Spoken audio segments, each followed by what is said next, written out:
मदन गोपाला मोहन रूपा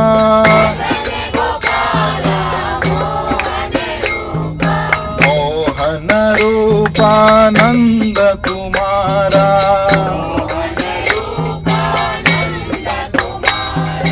मोहन रूपा नंद कुमारा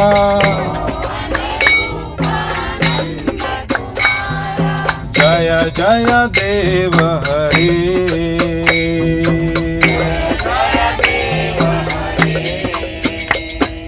जय जय देव हरि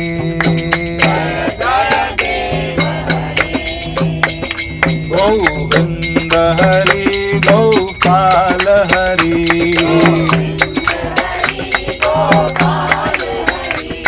गोविंद हरि गोपाल हरि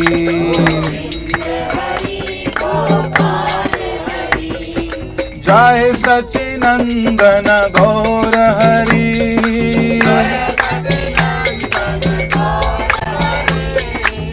जय सचिनंदन गौर हरि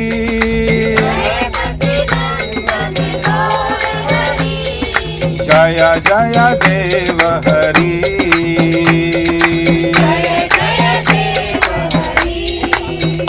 जय राम हरि जय श्याम हरि जय राम हरि जय श्याम हरि जय राम हरि जय श्याम हरि जय राम हरि जय श्याम हरि जय जय सचिनंदन गौर हरि जय जय सचिनंदन गौर हरि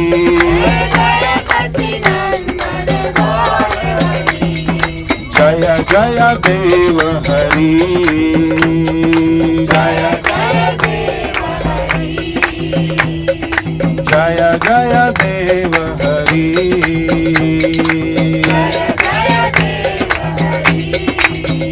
जय राधा दामोदर राधा दामोदर राधे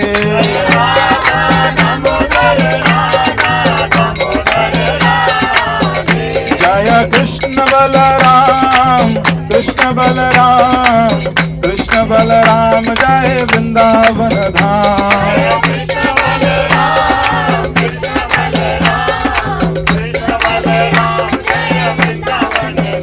जय कृष्ण बलराम वृंदावन धाम जय गोकुल धाम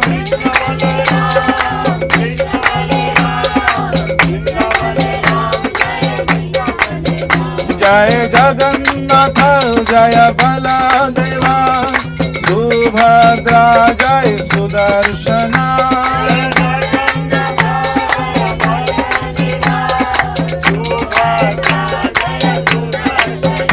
ताई गौर हरि बोल हरि बोल हरि बोल हरि बोल ताई गौर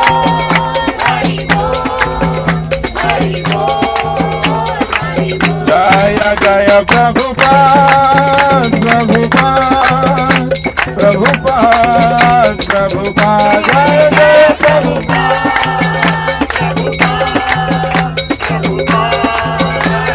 जय जय गुरुदेव गुरुदेव गुरुदेव गुरुदेव जय जय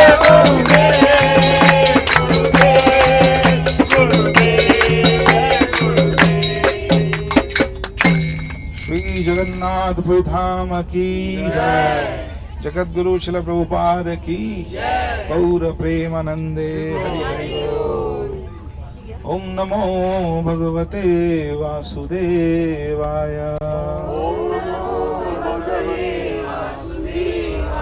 ओम नमो भगवते वासुदेवाय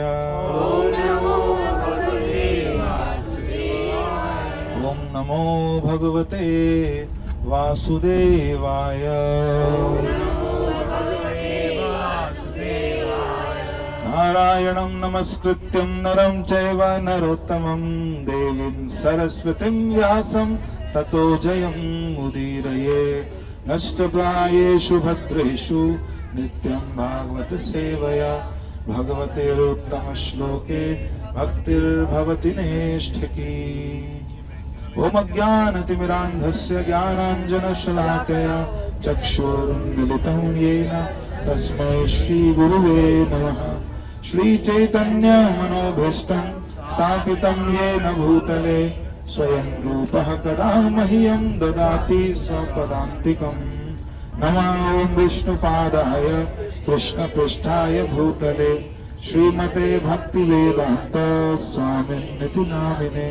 नमस्ते सारस्वते देवे गौरवाणी निर्विशेष शून्यवादी पाश्चात्यदेशतारिणे। जय श्री कृष्ण चैतन्य प्रभु नित्यानंद श्री अद्वैत गदाधर शिवासादि गौर भक्तवृंद। हरे कृष्णा कृष्णा कृष्णा हरे राम राम राम हरे हरे। नीलाचल निवासाय नित्याय परमात्मने श्री बलभद्र सुभद्राभ्यां जगन्नाथाय ते नमः। जयतां सुरतौ पंगो मम मंदमतिर्गति मत्सर्वस्य पादाम्बुजो राधा मदन मोहनो।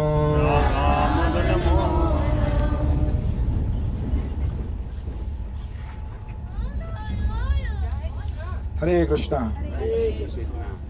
तो सभी भक्तों का बहुत बड़ा सौभाग्य है, हम सभी भक्तों का, कि इस कार्तिक मास में हम लोग विशेष यात्रा पे निकले हैं। ये यात्रा किस धाम की है?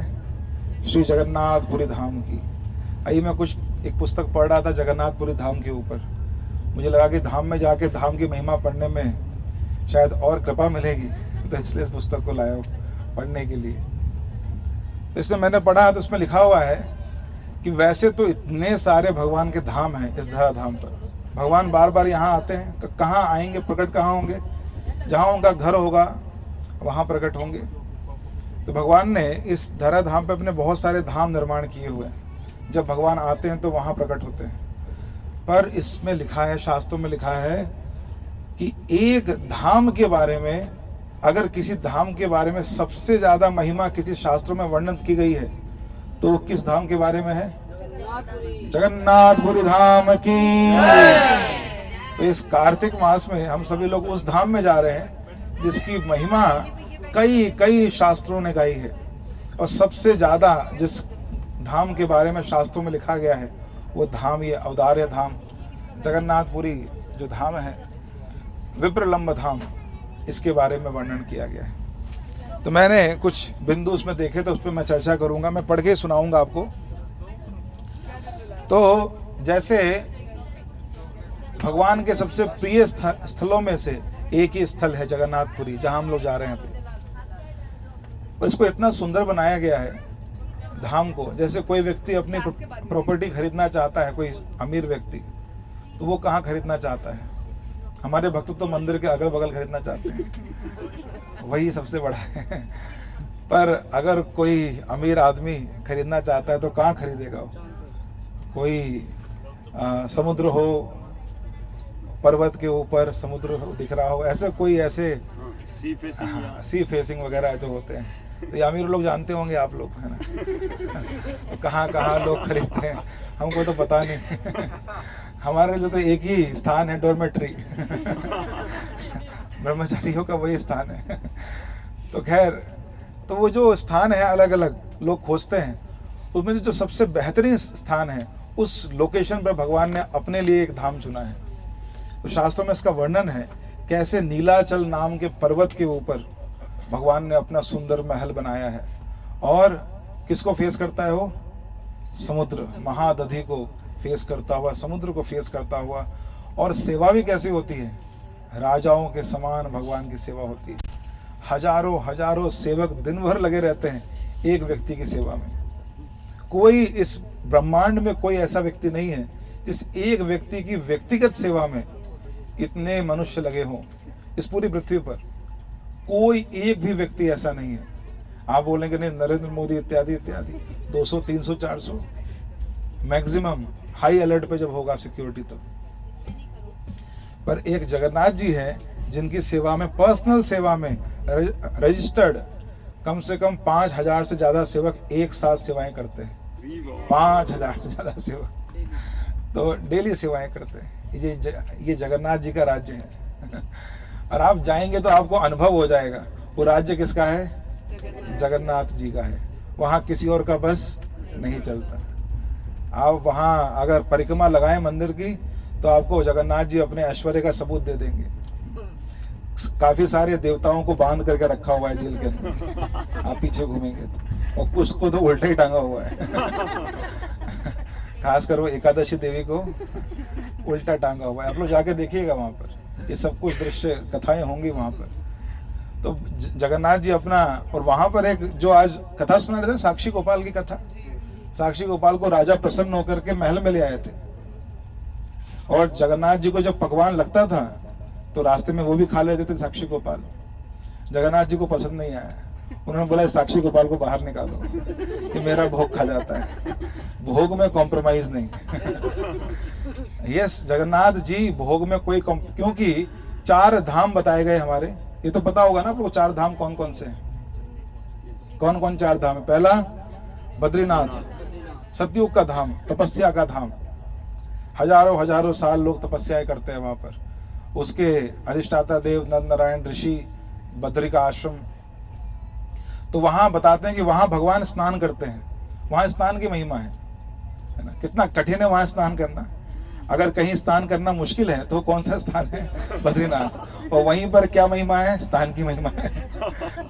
क्योंकि वो धाम किसका है? तपस्या का। ऐसा लगता है भगवान के हृदय में कोई दया। एक बार परम पूज्य राधानाथ महाराज वो बोल रहे थे, मैं पहली बार गंगोत्री गया था, और भक्त लोग बैठ के गायत्री करते हैं। तो महाराज ने बोला, मैं गंगोत्री में प्रवेश किया और मैंने गायत्री चालू कर दिया, पर मैंने उसके 1 सेकंड के बाद मुझे अनुभव हुआ कि मैंने क्या प्रारंभ कर दिया है। उन्होंने बोला, मैंने अपने जीवन में इससे तेज गायत्री कभी नहीं की। जल से बाहर निकला, इतनी तपस्या है उस जल के अंदर। तो जो तपस्या का क्षेत्र है वहां पर और तपस्या कराई जा रही है। कैसे? स्नान इत्यादि के द्वारा। तो भगवान वहां पर स्नान करते हैं, शास्त्रों में ऐसा वर्णन है। दूसरा स्थान आता है अपना द्वारिका, ऐश्वर्य का स्थान, जहां भगवान के अर्च विग्रहों की सेवा द्वापर में होती थी। तो भगवान वहां तैयार होते हैं, वहां पर उनका श्रृंगार होता है। द्वारिकाधीश का श्रृंगार बड़ा अद्भुत करते हैं लोग, ऐश्वर्य से माला वाला पहनाते हैं उनको। तो बहुत बढ़िया श्रृंगार होता है वहां पर भगवान का। और श्रृंगार उंगार होने के बाद, नहाने के बाद जब भूख लगती है तो भगवान तीसरे धाम में आते हैं। ये कौन सा धाम है? जगन्नाथ जी का धाम। और यहाँ आके क्या करते हैं? प्रसाद पाते हैं। और सबसे बड़ी भक्ति यहाँ पे क्या है? यहाँ आना और उनका प्रसाद पाना, यही सबसे बड़ी भक्ति है। अगर कलयुग में लोगों में किसी काम में आलस नहीं है तो कौन सा काम है? ऐसा बताते हैं इस्कॉन में 2 मंत्र हैं, एक सुलाने वाला, एक जगाने वाला। सुलाने वाला कौन सा है? ओम नमो भगवते। ये तो सुनने में नहीं आता, उतने में सो जाते हैं। ओम नमो भगवते, सो जाते हैं। और उठाने वाला सबको पता ही है, महाप्रसादे। हम तो सोच रहे थे कि वैष्णव सॉन्ग में इसी को गा देते हैं। तो महाप्रसादे गोविंदे, ये उठाने वाला मंत्र है, सभी को उठा देता है। हर कोई व्यक्ति ABC to GBC सभी उड़ जाते हैं। ये मंत्र ऐसा है, महाप्रसादे। क्योंकि जगन्नाथ जी को पता है। मैं वैष्णव महाराज से कथा सुन रहा था तो वो बोल रहे थे कि भगवान इतनी चिंता में थे, सतयुग के लोगों को तो भक्ति करा दिया, त्रेता वालों को करा दिया भक्ति भगवान ने, जैसे तैसे यज्ञ वज्ञ करवा करके रेडी हो गए। द्वापर वाले आए, इनसे भी परिचर्या करा दिया। अब कलयुग में हम लोग आए। अब भगवान बोलते हैं इनसे तो कुछ भी कराना बहुत मुश्किल है, तो भगवान ने बोला कि चलो ठीक है, तुम मेरे नामों का जप कर लो। कलो तत् हरि कीर्तनात्, कलयुग में क्या करो, सिर्फ हरि नाम संकीर्तन कर लो, उसमें तुम्हारा उद्धार हो जाएगा। पर ये हरिनाम संकीर्तन करने में भी भक्तों का प्राण छूट जाता है। सबसे ज्यादा टेंशन अगर भक्तों को रहती है तो किसकी रहती है? 16 माला की। ऐसा बोला गया था इस्कॉन में आने से पहले कि 16 माला करो और आनंद से जियो, चैंट एंड बी हैप्पी। अभी सबसे बड़ी समस्या का जड़ क्या है भक्तों के लिए? 16 माला हुई कि अभी ट्रेन में भी टेंशन होगा जिनका नहीं हुआ होगा कि 16 माला आज तो हुई नहीं और करना पड़ेगा। तो ये 16 माला जो है ये भी चिंता का कारण है। सबसे ज्यादा नींद अगर भक्तों को आती है तो किसमें आती है? अगर आप इस्कॉन में सबसे ज्यादा कोई प्रश्न पूछा गया है, अगर वो निकालें हिस्ट्री में, सबसे ज्यादा ये प्रश्न पूछा गया है, जब में नींद क्यों आती है? बार बार ये प्रश्न पूछा जाता है। तो जब भगवान ने देखा कि ये जीव की स्थिति ये है कि इतने सुंदर नाम में भी इसका अनुराग नहीं है, तो क्या करें इसको भक्ति कराने के लिए, क्या करें? तो जगन्नाथ जी ने हाथ खड़ा किया अपना, मेरे पास भेजो। ये मेरे भक्त हैं, मेरी ही कृपा से इनका कार्य चलेगा। तो जगन्नाथ जी के धाम में यही होता है, वो प्रसाद खाते हैं और भक्तों को प्रसाद खिलाते हैं। बस वहाँ का सबसे बड़ा तीर्थ जो है वो है आनंद बाजार। वहाँ का सबसे बड़ा जो तीर्थ है, जहाँ सब जाकर के अद्भुत भगवान की पूजा करते हैं। वो पूजा क्या है? yes. और सब संतुष्ट होते हैं, जगन्नाथ जी का गुणगान करते हैं, और जगन्नाथ जी अगाध कृपा उन लोगों के ऊपर करते हैं जो वहाँ आकर के जगन्नाथ जी का अन्न स्वीकार करते हैं। तो ये जगन्नाथ धाम की महिमा है, विशेष महिमा। फिर भगवान खाना खाने के बाद सोते कहाँ पर हैं? रंगनाथ के रूप में भगवान क्या करते हैं, देखा है आपने? रंगनाथ जी को सोते हैं आराम से, लंबा होकर के भगवान सोते हैं। तो इस प्रकार ये 4 धामों में भगवान 4 कार्य करते हैं, और सबसे उदार धाम है जगन्नाथपुरी का धाम, और इसीलिए इसको कलयुग के लोगों के लिए रखा गया है। इस धाम को त्रेता के लिए कौन सा था धाम? रंगनाथ धाम। ये रंगनाथ धाम किसके विग्रह हैं? विभीषण जी इनकी पूजा करते थे। उसके पहले राम जी के वंश में इनकी पूजा होती थी, वहां से विभीषण जी के पास आए, तो ये त्रेता से इनकी पूजा होती है। पर कलयुग के विग्रह कौन है? जगन्नाथ जी। वैष्णव महाराज जी अपनी कथा में बार बार एक बात बताते हैं कि अगर सारे धाम कोई व्यक्ति चला गया है और कलयुग में अगर वो जगन्नाथपुरी नहीं गया है, तो नास्ते व गतिर अन्यथा, उसकी कोई गति नहीं होगी। यही धाम है जहां पर बार बार भाग के जाना चाहिए। और मैं आपको बताता हूं कि कितना स्वर्णिम अवसर हमारे पास है इस बार। एक तो हम कहाँ जा रहे हैं? जगन्नाथ धाम, जो सबसे ज्यादा महिमा मंडित धाम है पूरे शास्त्रों में, पहली चीज। और कब जा रहे हैं? कार्तिक मास में जा रहे हैं। ये मास जो सारे मासों में सबसे श्रेष्ठ है। वैसे तो कृष्ण गीता में बोलते हैं मासों में मैं कौन सा मास हूं? मार्गशीर्ष का मास। तो मैं सुना ही नहीं मार्गशीर्ष का मास, वही मार्गशीर्ष जिसमें स्नान करना पड़ता है, ठंडी वाला। भगवान बोलते हैं मैं मार्गशीर्ष का मास हूं। पर भगवान कार्तिक मास नहीं बोलते कि मैं सबसे श्रेष्ठ कार्तिक मास हूं। क्यों नहीं बोलते? तो आचार्य बताते हैं कि भगवान छुपा के रखना चाहते हैं कार्तिक मास की महिमा को, इसलिए गीता में सबके सामने नहीं बोलते। गीता ज्ञानियों का भी शास्त्र सब पढ़ेंगे, तो भगवान इस महिमा को छुपाना चाहते हैं। किसकी महिमा को? क्योंकि कार्तिक की महिमा अगर वर्णन कर दी तो कोई व्यक्ति थोड़े से परिश्रम से क्या कर लेगा? भगवान को प्रसन्न कर लेगा, भगवान को प्राप्त कर लेगा। तो भगवान कार्तिक की महिमा को छुपा करके रखते हैं। और कार्तिक इतना ज्यादा महत्वपूर्ण मास क्यों है? क्योंकि मास किसका है? श्रीमती राधा रानी का। इसलिए भगवान कुछ नहीं बोल पाते। राधा रानी का एक गुण है, वो दोषों को देखती ही नहीं है। किसको देखती है? गुणों को। और गुण स्वीकार करते ही, जैसे हम यात्रा में आए, किसी का मान लो यात्रा कैंसिल हो गया, नहीं आ पाया किसी कारण, या उसने बोला कि प्रभु जी हम आएंगे और बाद में फोन उठाना बंद कर दिया कि अब नहीं आ पा रहे, कुछ भी कारण हुआ होगा। पर राधा रानी ये नहीं देखी कि आया कि नहीं आया, वो देखेगी इसने अपना रजिस्ट्रेशन कराने का प्रयास, एक कॉल किया, इसने हाथ तो खड़ा किया था कम से कम, इतना ही देख के कृपा कर देगी उसके ऊपर। ये विशेष मास है कार्तिक का मास। थोड़ी सी भी अनुकंपा थोड़ी सी भी जो हमारा एफर्ट्स है, थोड़े से प्रयास बहुत बड़ी कृपा को आकृष्ट करते हैं इस महीने में। तो ये दो, तो अब कार्तिक मास का महत्व क्या है, एक भी छोटा सा कार्य करोड़ों करोड़ों गुना ज्यादा फल देता है आध्यात्मिक रूप से, कर्मकांडिक रूप से 1000 गुना ज्यादा फल देता है, पर आध्यात्मिक रूप से अरबों खरबों गुना ज्यादा फल देता है एक छोटा सा काम। तो अब सोचिए हम लोग पूरी यात्रा लेके जा रहे हैं, कहां पर, पुरी, जगन्नाथपुरी जा रहे हैं यात्रा के लिए, और ये भी कार्तिक मास में। और आपको एक और शुभ दिन बताता हूं, जिस दिन हम पहुंच रहे हैं कल क्या है, श्रील प्रभुपाद जी का तिरुभाव दिवस महामहोत्सव है। श्रील प्रभुपाद की, ये श्रील प्रभुपाद ही हैं जिन्होंने जगन्नाथ जी की महिमा को पूरे विश्व में फैलाया है।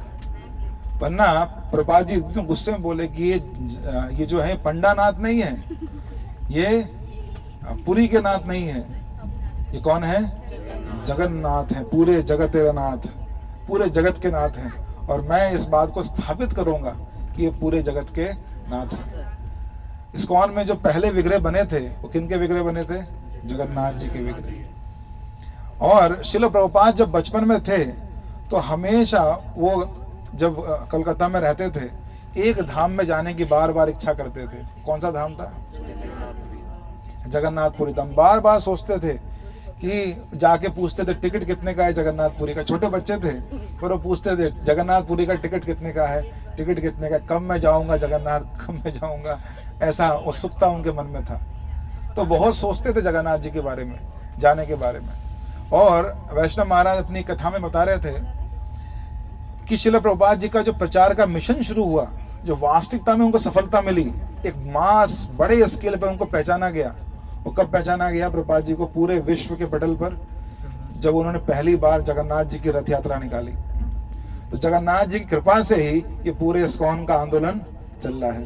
तो महाराज बोले थे कि इस्कॉन के भी संस्थापक आचार्य कौन है, जगन्नाथ जी हैं। उन्होंने ही प्रभुपाद जी की को प्रेरित करके इस पूरे मिशन की स्थापना कराई।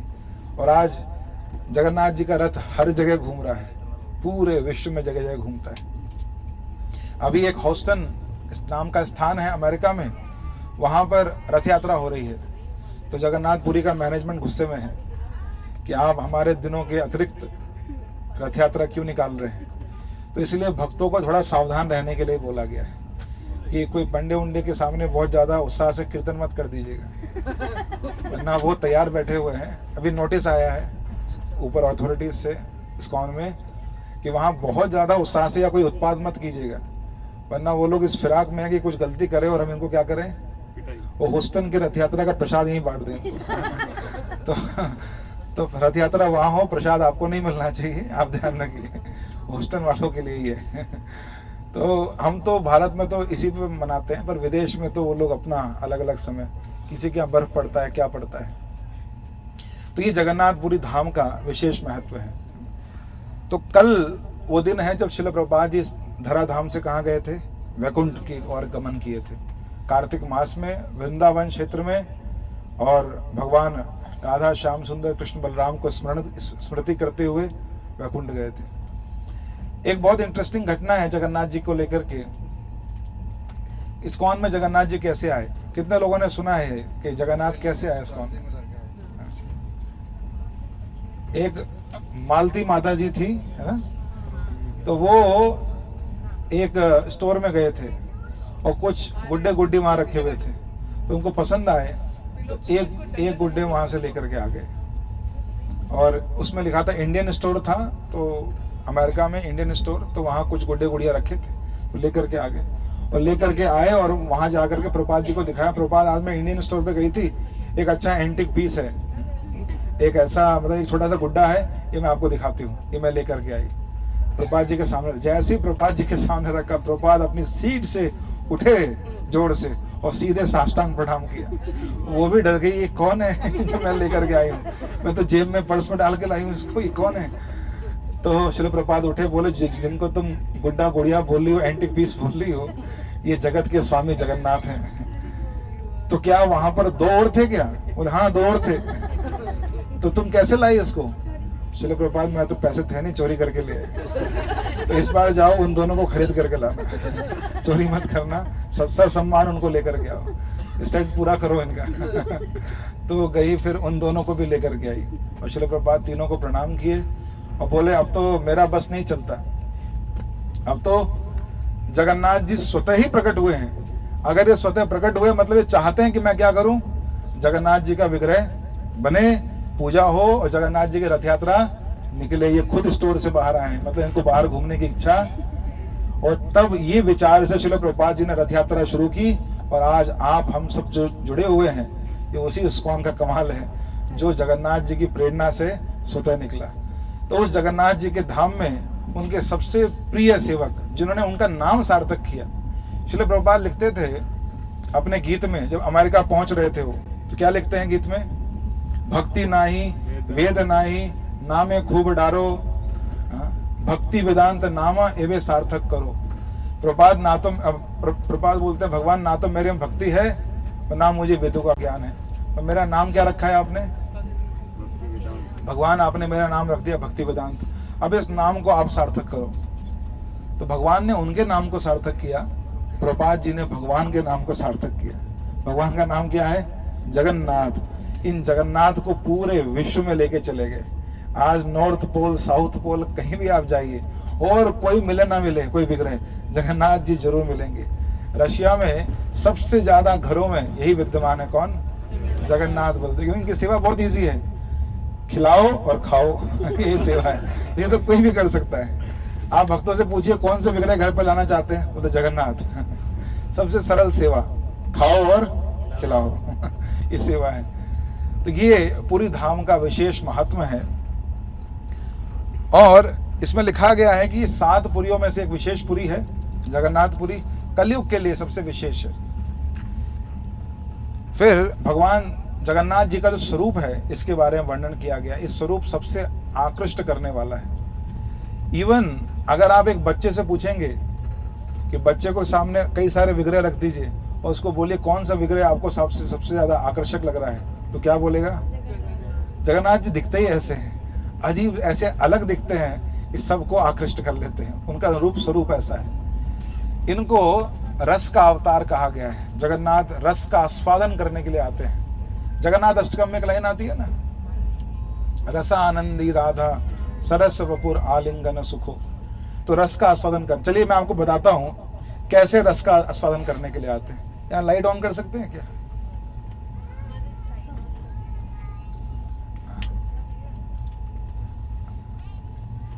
क्योंकि अंधकार का फायदा उठा करके भक्त लोग फिर इसलिए जगे रहे हैं। तो भगवान जगन्नाथ विशेष अवतार इसलिए हैं। आप लोग सुन रहे हैं कि नहीं सुन रहे, सब लोग कितने भक्त सुन रहे हैं, बोले जय जगन्नाथ, जगन्नाथ स्वामी की, बलभद्र सुभद्रा महारानी की, जगन्नाथपुरी धाम की। तो जगन्नाथ जी के बारे में वर्णन कर, उनका स्वरूप इतना सुंदर है। भगवान चैतन्य महाप्रभु यहाँ अवतरित क्यों हुए, कौन बताएंगे आप में से? भगवान जगन्नाथ यहाँ अवतरित, भगवान चैतन्य महाप्रभु अवतरित क्यों हुए, सबसे मुख्य कारण क्या था उनके यहाँ अवतार लेने का? अपने खुद के स्वरूप को देखना कि मैं कितने लोग मुझे देखते हैं मंत्रमुग्ध हो जाते हैं, तो अपने आप को देखना चाह रहे थे। अपने आप को देखना चाह रहे थे, ऐसा ही बताना चाह रहे हैं। और बताइए, दोनों का स्वरूप है। और कोई बताना चाहते हैं? चैतन्य महाप्रभु क्यों आए थे यहाँ पर?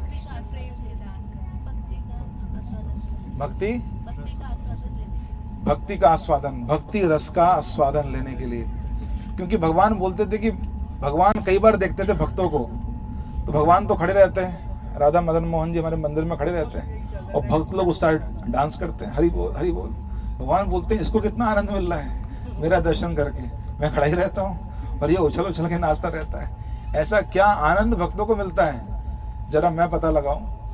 तो भगवान को पता लगाना था कि भक्तों को कितना आनंद मेरी भक्ति से मिलता है। इसलिए चैतन्य महाप्रभु ने क्या स्वरूप लिया?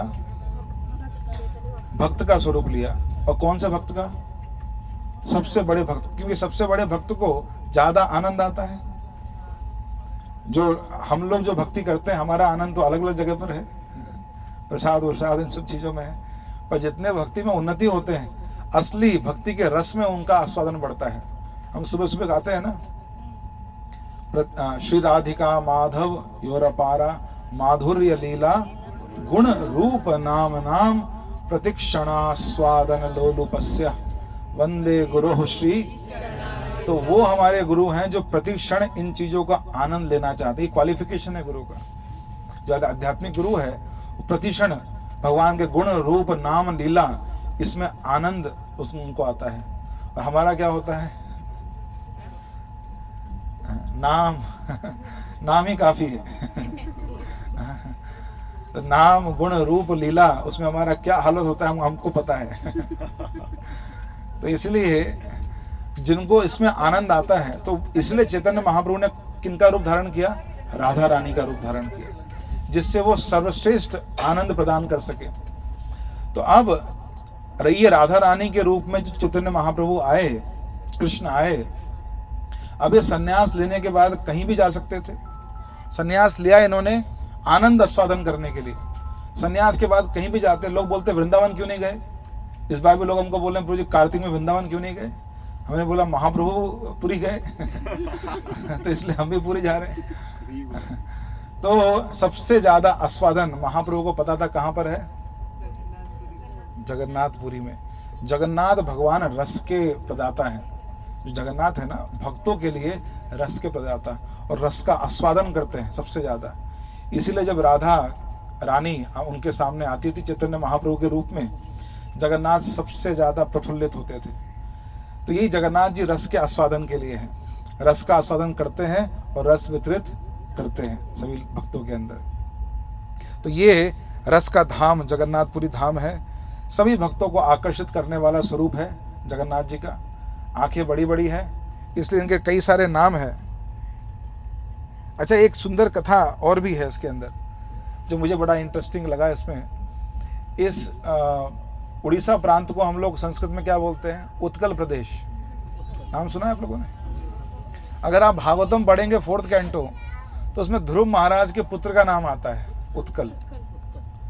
तो ध्रुव महाराज के पुत्र के नाम से ही क्या पड़ा है, ये क्षेत्र पड़ा है उत्कल। वो यहाँ के राजा थे, और क्योंकि वो यहाँ के राजा थे, वो बड़े भगवत भक्त थे। भागवत में लिखा हुआ है महाभागवत उत्कल, महाभागवत थे, इसलिए परंपरा शुरू हो गई। उनके बाद जो भी राजा आए उत्कल प्रांत के, कौन हुए, भगवान के बहुत बड़े भक्त हुए। और इसलिए ये बहुत आत्मीय स्थान है। यहाँ भगवान के नाम ऐसे नहीं है, कोई ऐश्वर्यशाली भगवान के नाम नहीं है। आप भगवान के नाम सुनेंगे तो बोलेंगे ये क्या बोल रहे हैं। जैसे एक भगवान का नाम है कालिया, यहाँ पंडा लोग क्या बोलते हैं, कोई उनसे पूछे जगन्नाथ जी का मंदिर किस तरफ है, कालिया का मंदिर इधर, कालिया इधर है, ऐसे बोलते हैं। तो ऐश्वर्य प्रधान नहीं है यहाँ पर, माधुर्य प्रधान स्थान है। छुपा हुआ माधुर्य प्रधानता यहाँ पर है। और नाम देखिए क्या क्या लिखे हुए हैं इसके अंदर। जगत बंधु, सारे जगत के जिनका कोई बंधु नहीं है, उनके कौन बंधु हैं, जगन्नाथ जी। जिनका कोई बंधु नहीं है, उनके जगन्नाथ बंधु, ये नाम दिया हुआ है। दूसरा नाम कालिया मैंने बताया है जगन्नाथ जी का। और क्या नाम है, काला ठाकुर एक नाम है भगवान का, एक नाम है देवाधिदेव, एक नाम है दारू ब्रह्म। आप लोग गलत मत समझिएगा, पूरा अभ्यास बस आप गलत समझ सकते हैं। तो दारू ब्रह्म का अर्थ क्या है, दारू मतलब संस्कृत में दारू को लकड़ी बोलते हैं। दारू ब्रह्म यानी जो ब्रह्म जो लकड़ी में बने हुए हैं वो। फिर है दारू देवता चकांखी, चकांखी नाम है। चक्का मतलब चक्का समझते हैं आप, हाँ, जो गोल होता है, पहिया होता है ना, एक पहिया, चक्का। तो चकांखी, उनकी आंखें कैसी हैं, गोल पहिया जैसी है, गोल गोल आंखें, इसलिए। और नाम क्या है, चक्का नयन, आंख कैसे हैं, चक्के जैसे, क्योंकि मुंह पे तो कुछ दिखता ही नहीं, सिर्फ आंख ही आंख दिखती है, तो आंख से नाम रखा गया है उनका। और क्या है, चक्का डोला, ये बहुत फेमस नाम है जगन्नाथ जी का, चक्का डोला। तो ऐसे भगवान के अनेकों कई सारे नाम हैं। और हमारा परम सौभाग्य है कि हम लोग कल के दिन में वहाँ जा रहे हैं जगन्नाथ जी की सेवा इतने ऐश्वर्य से होती है, इतने भाव से होती है और इतनी बड़ी सेवा होती है उनकी। हर चीज़ का नाम बड़ा बड़ा करके है जगन्नाथ जी में। आप कोई भी चीज़ डालेंगे तो भगवान को भी क्या बोलते हैं, वो भगवान का भी नाम है बड़ा प्रभु, महाप्रभु वो बोलते हैं। और क्या कहते हैं, जो वहाँ पर समुद्र है उसका नाम है महोदधि। और उसमें वर्णन किया गया है कि जो जिस वेदी पे वो विराजमान है उसका नाम है बड़ देउल, उसका नाम है, याद कर लीजिए आप लोग। जिस रास्ते से सेवक आते जाते हैं बड़दंड उसका नाम है, यानी बड़ा मार्ग। और जिस द्वीप पे वो रहते हैं उसका नाम है महाद्वीप। जो प्रसाद खाते हैं उसका नाम क्या है, बाकी जगह में बोलते प्रसाद दे दीजिए, यहाँ अगर आपने बोला प्रसाद दे दीजिए तो पंडा खींच के मारेगा, बोले प्रसाद लेना पूरी से बाहर जाओ, पूरी में महाप्रसाद मिलता है, प्रसाद नहीं है ना। तो ये सब डूज एंड डोंट ध्यान रखिएगा वहाँ पर, ये सब गलती से मत बोल दीजिएगा उनके सामने। या हम तो भुक्त भोगी हैं, एक बार हमने बोल दिया था प्रसाद दीजिए, उसने दे दिया प्रसाद दूसरे प्रकार का। तो किसी को नहीं देखते, साधु हो सन्यासी हो कोई भी हो, उनके लिए सब समान है, पंडिता समदर्शिना सबको एक बराबर देखते हैं, तो ध्यान रखिएगा। इसके अलावा उनके जो सेवक है उनका नाम क्या है, बड़े सेवक, बड़े सेवक, छोटे मोटे नहीं। उनकी आंखों का नाम क्या है, बड़ आंखी, बहुत बड़ी बड़ी आंखें हैं। और बाहुओं का नाम क्या है, महाबाहु, भगवान के बाहुओं को महाबाहु कहा गया है। तो इस प्रकार भगवान अनेक अनेक रूपों में धराधाम पर आते हैं। पर इस कलयुग में भगवान ने अवतार, देखिए 4 धाम के अवतार हैं। तो सतयुग में भगवान नंद नारायण के रूप में आए थे, मनुष्य रूप में प्रकट हुए, द्वापर में भी कृष्ण रूप में आए, त्रेता में भी राम के रूप में फिर उधर गए। पर भगवान ये जो प्रकट्य भगवान ने लिया जगन्नाथ जी का, क्या किसी रूप में आए जगन्नाथ जी, सीधे विग्रह के रूप में आए, सीधे विग्रह के रूप में, जिससे लोग मेरी सेवा कर सके। स्वरूप तो भगवान का आ करके फिर चला जाता है, कुछ समय के लिए आते हैं, लीला करते हैं, चले जाते हैं। जगन्नाथ कलयुग में आए विग्रह के रूप में, बोले मैं एक बार आऊंगा और यहीं पर विराजमान रहूंगा। अभी कुछ सुंदर सुंदर श्लोक हैं इसके अंदर।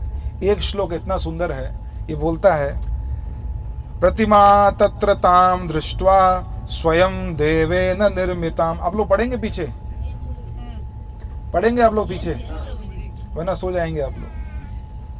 प्रतिमां तत्र तां दृष्ट्वा स्वयं देवेन निर्मितां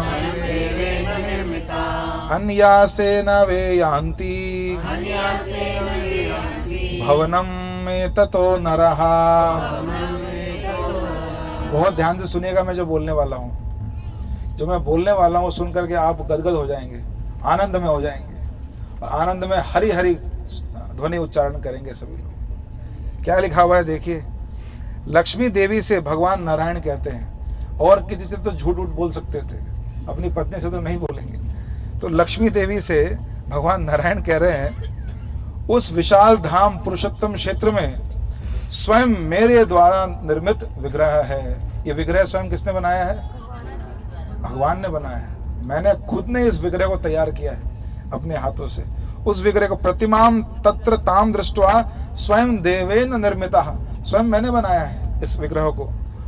और यदि लोग इस अर्च विग्रह का केवल दर्शन कर लेते हैं तो वो सहज ही मेरे धाम को प्राप्त करते हैं। हरि बोल, जगन्नाथपुरी धाम की। सिर्फ दर्शन करने मात्र से किसको प्राप्त होंगे, निश्चित रूप से मेरे धाम को प्राप्त होंगे। इतनी बड़ी महिमा जगन्नाथपुरी धाम की है। और कोई संकीर्तन करते हुए भक्तों के साथ कथा श्रवण करते हुए भगवान के दर्शन करे तो अद्भुत लाभ है इसका।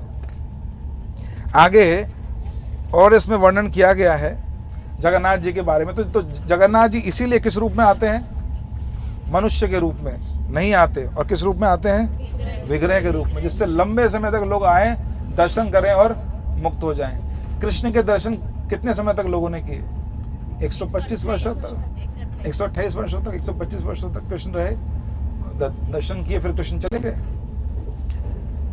पर जगन्नाथ जी के विग्रह यहाँ हमेशा विद्यमान है। हम जैसे लोग भी क्या कर रहे हैं, भगवान के दर्शन कर सकते हैं, वरना और कोई हमको दर्शन देने वाला। जगन्नाथ कलयुग के देवता है, पतित पावन है, इसलिए हमको दर्शन देने के लिए वहाँ खड़े हैं। और इस शुभ कार्तिक मास में कितने लोगों ने पहले किए हैं जगन्नाथ जी के दर्शन? आप में से पहले कितने लोगों ने दर्शन किए हुए? कार्तिक में। और कितने लोगों ने कार्तिक में दर्शन किए जगन्नाथ जी के? कार्तिक वाले कितने लोग हैं? एक कार्तिक वाले, दो, एक दो लोग ही हैं बस कार्तिक वाले। देखिए कार्तिक में नहीं किए, थोड़ा आगे अच्छा दिसंबर में किया था। तो कार्तिक में करना बहुत ही मुश्किल है भक्तों के लिए भी। इस बार कार्तिक मास में हम लोग जगन्नाथपुरी धाम जा रहे हैं। तो और इसमें लिखा हुआ है, वर्षाणां भारत श्रेष्ठ, वर्षाणां भारत श्रेष्ठ, देशानां उत्कल स्मृतः, देशानां उत्कल स्मृतः, उत्कलस्य समो देशो, उत्कलस्य समो देशो, देशो नास्ति महीतले। देशो नास्ति महीतले। सारे वर्षों में भारत वर्ष सर्वश्रेष्ठ है। सारे देशों में कौन सा देश श्रेष्ठ है? मेरा भारत। और सारे देशों में भारत श्रेष्ठ है। और इस भारत के अंदर सारे प्रांतों में उत्कल प्रांत सबसे श्रेष्ठ है। उड़ीसा का जो प्रांत है सबसे श्रेष्ठ बताया गया। और इस पृथ्वी में उत्कल या उड़ीसा के समान और कोई क्षेत्र नहीं है। आगे वर्णन करते हैं, अस्ते यत्र स्वयं देवी मुक्तिदः पुरुषोत्तमा, धन्यास्ते विबुधा प्राख्या, ये वस्तु कले नरा। तो लिखा है वहां तो जगन्नाथपुरी में तो स्वयं मुक्ति के दाता श्री पुरुषोत्तम देव साक्षात विराजमान है। जो लोग वहां निवास करते हैं वे धन्य हैं, और जो लोग वहां रहते हैं वो दर्शनीय हैं। लिखा है जगन्नाथ जी के दर्शन नहीं भी हुए, उस क्षेत्र के लोगों के दर्शन भी हो गए तो भी वो मोक्ष देने वाले हैं। वहाँ के लोग भी ऐसे हैं, पुरी के लोग। तो कोई अपराध मत कीजिएगा लोगों के प्रति। भले ही आपको किसी भी तरह विस्तार, किसी भी तरह कार्य करते हुए दिखे वो लोग, पर अपराध मत कीजिएगा धाम के लोगों के प्रति। ये वसंत्य उत्कले क्षेत्रे पुण्ये श्री पुरुषोत्तमे, सकलम जीवितम तेषां उत्कलानां सुमेधसां। जो लोग ऐसे पुण्य कर्मों वाले क्षेत्र श्री पुरुषोत्तम क्षेत्र में निवास करते हैं, ऐसे बुद्धिमान उत्कल वासियों का जीवन सफल है।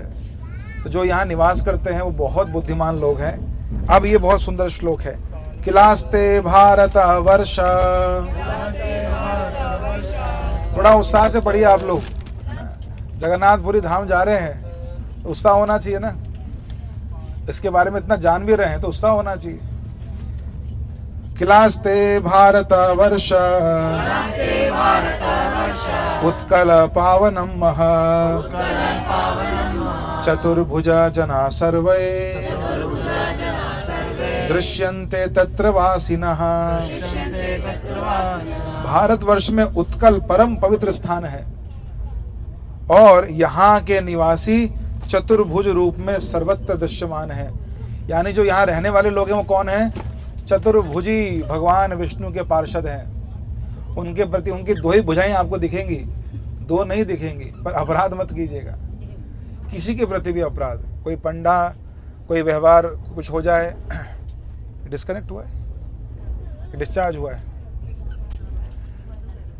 तो कोई भी दुर्व्यवहार या कुछ भी हो तो आप लोग बिल्कुल भी ऐसा कुछ स्टेप मत लीजिएगा। किसी प्रकार का क्रोध, गुस्सा किसी के ऊपर नहीं करना है, उसको सहन करके वहाँ से आ जाना है। अगर दूसरा बोलो, और अगर कुछ और है तो थोड़ा सा आप भक्तों को बता सकते हैं। मान लीजिए किसी का फ़ोन कोई चोरी कर रहा है, कुछ और कुछ हो रहा है ऐसा करके, तो वहाँ उसको रोक सकते हैं बस। और रोक करके भक्तों को बता दीजिए, इतना ही कीजिए। अपनी तरफ से कुछ कार्रवाई मत कीजिए उसके ऊपर, वरना वो अपराध की श्रेणी में आ जाएगा।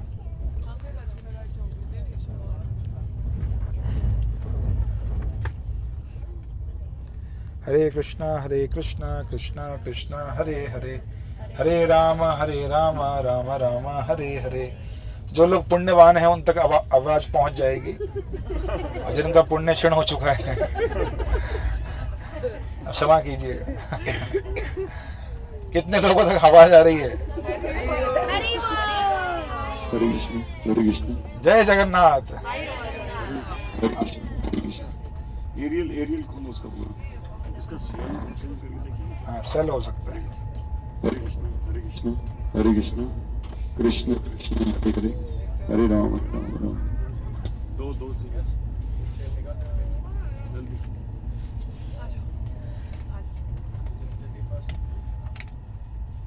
हरे कृष्णा कृष्णा कृष्णा हरे हरे। बोलिए हरे राम हरे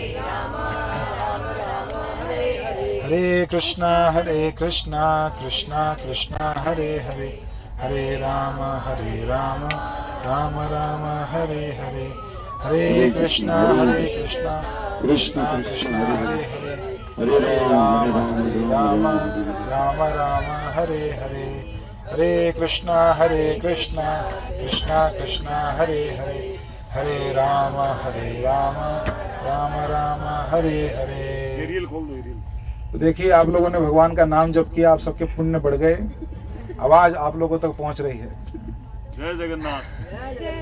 तो इसमें एक और सुंदर श्लोक है, पढ़ेंगे आप लोग साथ में। तो इसमें लिखा हुआ है, ओह जरा उस क्षेत्र की महिमा तो देखो, अहो तत् क्षेत्र माहात्म्यम गर्धभ्योऽपि चतुर्भुजा यत्र प्रवेश मात्रेण न कस्यापि पुनर्भवः। अब ध्यान से सुनिएगा, कुछ बात निजी बात है, ये कुछ पर्सनल बात है। सुन रहे हैं आप लोग ध्यान से? थोड़ा पर्सनल है, ध्यान से सुनिएगा। लिखा गया है, अहो उस क्षेत्र की महिमा तो देखो, वहां गधा भी अगर पहुंच जाए तो चतुर्भुज रूप धारण कर लेता है। थोड़ा पर्सनल था कि हमारे शास्त्र, गुरु, माता पिता परंपरा से हमको क्या बोलते हुए आए, गधा है क्या? तो आज तो गधा होना भी सार्थक हो जाएगा क्योंकि बाकी जानवरों के बारे में तो नहीं लिखा गया है, विशेष योनि है गधे की, उसके बारे में लिखा गया है। और कलयुग में प्राय लोग क्या है, प्रभुपाद बोलते थे, बूढ़ा जन्मनी लोग, सभी लोग किसी प्रकार है। गधा मतलब कठोर श्रम करने वाला, और उसके साथ कुछ जाता नहीं है। मनुष्य भी खूब काम करता है संसार में, और जो जाता है साथ में भक्ति भजन साधन, उसको तो नहीं लेके जाता, भौतिक धन के पीछे भागता है। तो हम सबके लिए निजी बात यहाँ पे लिखी गई है, अहो इस क्षेत्र की महिमा तो देखो, वहां गधा भी चतुर्भुज रूप में दिखाई पड़ता है। उस क्षेत्र में प्रवेश करने मात्र से ही किसी का पुनर्जन्म नहीं होगा। हरि बोल। कार्तिक में प्रवेश करके तो सोचिए क्या होगा। ये तो सिंपल प्रवेश करने में लिखा हुआ है, पुनर्जन्म दोबारा नहीं होगा। तो बधाई जो लोग यहाँ पहुंच गए हैं धाम में। भारत रूपी सरोवर में उत्कल प्रांत, उड़ीसा नामक जो स्थान है, वो कैसा है, कमल के समान है। और उस कमल के समान का जो बीच का भाग केसर है, वो केसर क्या है, ये नीलाचल पर्वत, जगन्नाथ क्षेत्र धाम। मथुरा द्वारिका लीला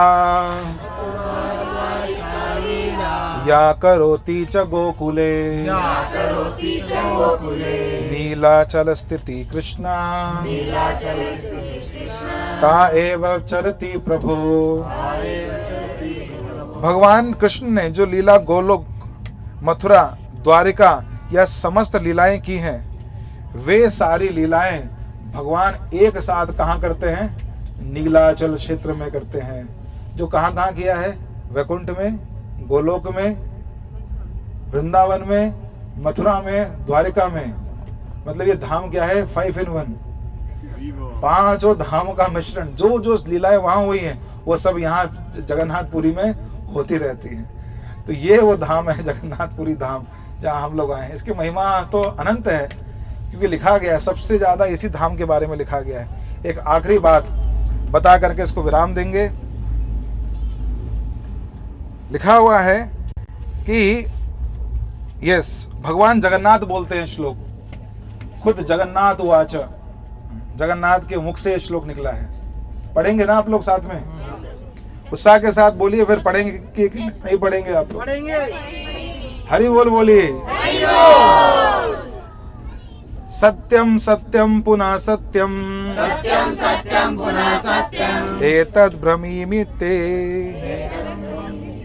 प्रसादं भंगे तत्ता, स्थानं न त्यजामि कदाचन। तो भगवान जगन्नाथ बोलते हैं, जगन्नाथ क्या बोलते हैं? जरा सुनिए जगन्नाथ जी क्या बोलते हैं। सुन रहे हैं ना आप लोग? ध्यान से सुन रहे हैं? हरि बोल। हमारे बारे में पता है ना पिछले श्लोक में क्या कहा गया था, इसीलिए बार बार कंफर्म कर रहा हूँ सुन रहे हैं कि नहीं सुन रहे हैं। तो मैं बारंबार सत्य बोल रहा हूँ, जगन्नाथ जी बोल रहे हैं, मैं बार बार सत्य बोल रहा हूँ। ध्यान से सुनो, यदि मेरा मंदिर विनष्ट भी हो जाए, जगन्नाथपुरी की बात कर रहे हैं, जगन्नाथपुरी क्षेत्र में अगर कोई मेरा मंदिर का आगे विनाश कर भी दे, विनष्ट भी हो जाए, प्रलय आ जाए, बाढ़ आ जाए, कुछ भी आ जाए, अगर यदि मेरा मंदिर विनष्ट भी हो जाता है, फिर भी मैं इस स्थान को छोड़ करके कभी भी कहीं भी नहीं जाता। ये जगन्नाथपुरी धाम है।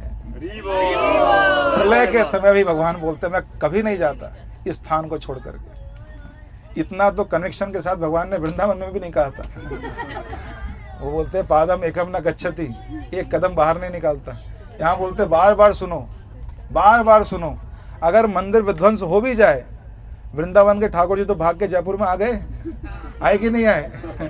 जगन्नाथ बोलते मैं पलायन कभी नहीं करूंगा, सर झुका सकते हैं लेकिन तो जगन्नाथ बोलते मैं कभी नहीं निकलूंगा यहाँ से बाहर, कभी नहीं छोड़ूंगा इस जगन्नाथपुरी क्षेत्र को। ये मेरा शाश्वत धाम है, जगन्नाथपुरी धाम।